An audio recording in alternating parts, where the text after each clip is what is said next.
Have you ever wanted to recreate that 60s mod look for a portrait? I'll show you an easy way to do that here in Photoshop Elements. Hi, I'm George, and I was just playing around with some stuff here, coming up with some ideas for a different project, and then realized that I hadn't done this particular look in a long time here on my channel. I was doing a lot more graphic stuff several years ago, so I thought I would toss this one in here. It's a fast, easy project. Okay, the first thing I'll do is just to close this down, and let's start off with a brand new project in here. And here we go, working from this photograph. And I'll put a link for this in the description if you want to go ahead and work on the same picture. And I'll be using a couple of interesting techniques in here. If you want to find out more about those techniques, the best place to get that is in my Photo Coach program for Photoshop Elements. I'll put a link for that at the top of the description. And that gives you step-by-step instructions on all the different tools and techniques here inside of Photoshop Elements. Now, the first thing we need to do here for this technique to work out well is we have to have this at a good high resolution. So let's go up here to Image, come down to Resize and Image Size. And right down here, this picture's at 72, very low resolution. I'll be changing this up to 600, real high resolution, pretty large image size. And then over here, I want this bicubic smoother, which is best for enlargements. Make sure you have it set for that one. And choose OK.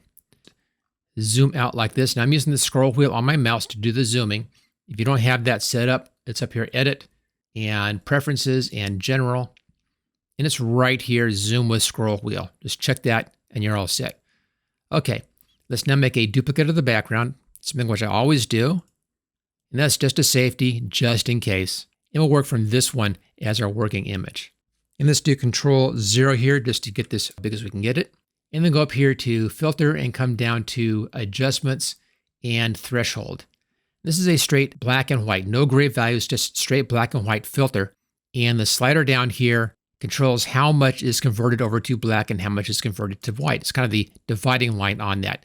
Some of these are really interesting looks, but as you notice, as we go through here, it isn't the same for the whole picture. If I'm over here someplace, the hair begins looking okay first before anything else does.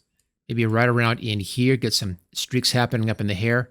So I like that for the hair, but not for the face. So I'll choose OK, and let's double click on the name and rename this hair. Cast my hair layer. Let's come back down to the background, right click, duplicate layer, choose OK. And let's show this one and hide that one.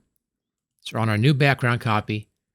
Go up to Filter again, come down to Adjustments and Threshold. And this time let's take this further. And I'm looking just at the detail around the eyes. That's all I care about right now, the eyes and the lips. And I'm thinking right around in here looks pretty good. I still have some nice open spaces in the eyes, but I'm getting good detail around there, getting some of the lash effect happening. And the lips are pretty good as well. So I'll choose that one, choose OK. And let's rename this layer. And I'll call this one Eyes and Lips. Okay, so I have our two layers. And now I want to get the background in here. So for that, I'll actually come down to the background layer and go over here to the magic wand, which is right there. I have it set at anti-aliasing, but I don't have it set at contiguous. So uncheck contiguous. And I'll just click into here someplace, and this should grab me everything that is kind of like that background.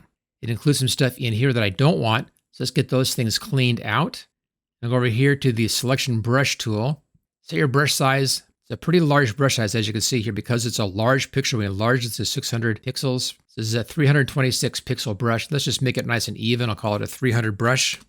There we go. And remember, the outside is selected, not the inside. You can invert that. Go up here to Select and Inverse. And now the inside is selected and the outside is not selected. So let's just get rid of this stuff up here. In this case, I want to add these into our selection. There we go. So if you look right down here, I'm on the mask setting and on Add. Then just go through and paint out anything that you see that's red that you don't want to have in your final image. Now, if you don't want to be working with this mask look, just come down here and you can change to selection. Same thing. We'll just clean up on the selection part of this. Then just paint in so that everything is selected that you want to have selected. I'm using a hard edge selection on this one, which is fine for this look. Just kind of cleaning everything up. And that looks pretty good. Now with this selection, let's just go up here to the next layer and click on this button here. This is the new layer mask button, and that shows the background in here. And then hold the Alt button down and drag that. That just copies that layer mask up to here. Okay, now below here, come down to where it says background. Let's hide that. Make a new layer right here. And then on this new layer, I'll be filling this with a gradient. That's the left-hand side over here. And the gradient I chose is this one. It's one of the default gradients. It's just kind of a violet to orange. And I'll come over here, left-hand side someplace. Hold the Shift key down so you get a perfectly straight line. And drag that straight across to the right side and let go. And that fills that back with that gradient. We'll adjust that color in just a little bit. Let's take care of the hair first. So I'll show the hair layer again. And then in here, I'll be bringing back in the eyes and the mouth. And for that, we want a black brush. We have that. Let's go over here to the brush tool right there. And I'm painting black on the layer mask. So double click on the layer mask side. Make sure you see that light blue outline on this side. And then painting black, what that does is it hides that part of the layer mask and allows me to look underneath and see the area down here from the eyes and lips layer. Just come in and just paint right around on this layer and bring back in that more contrasty. You probably want to go through and get the glasses in here as well. And any part of the nose we can get, and get the lips down there. That looks good. And while we're at it, let's just go over here and come in and do the fingers. There's a few details in here that we can bring back in again. That just helps the look a little bit. Not a big deal on the hand. There we go. Let's now make the eyes blue. For that, make a new layer up here. And we're still on our paintbrush. It's a pretty good size. Click on the foreground color and bring this into the blues somewhere. Maybe right up around here, and choose OK.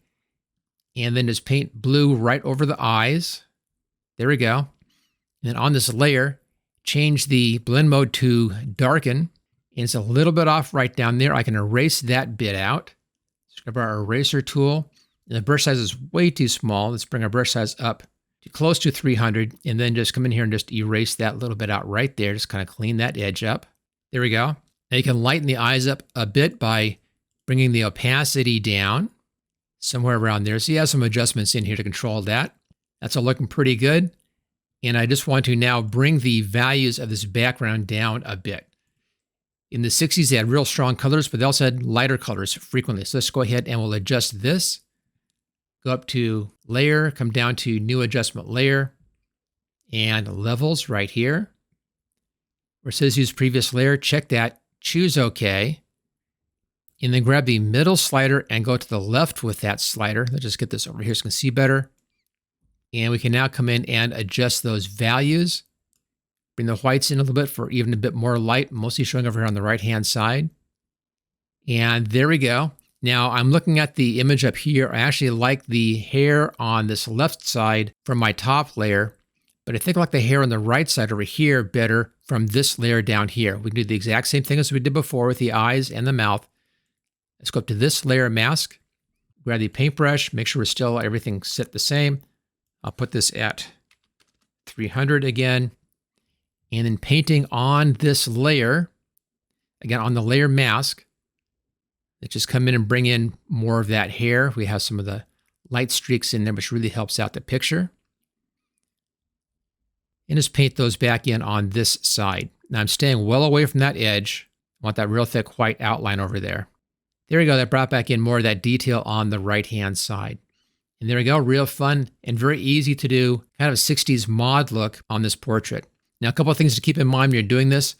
This really depends upon having good contrast in your image. So the more contrasty the picture is, the better chance you'll have for pulling out your details. So go for a real high contrast image. Flat lighting helps. This portrait had real flat lighting.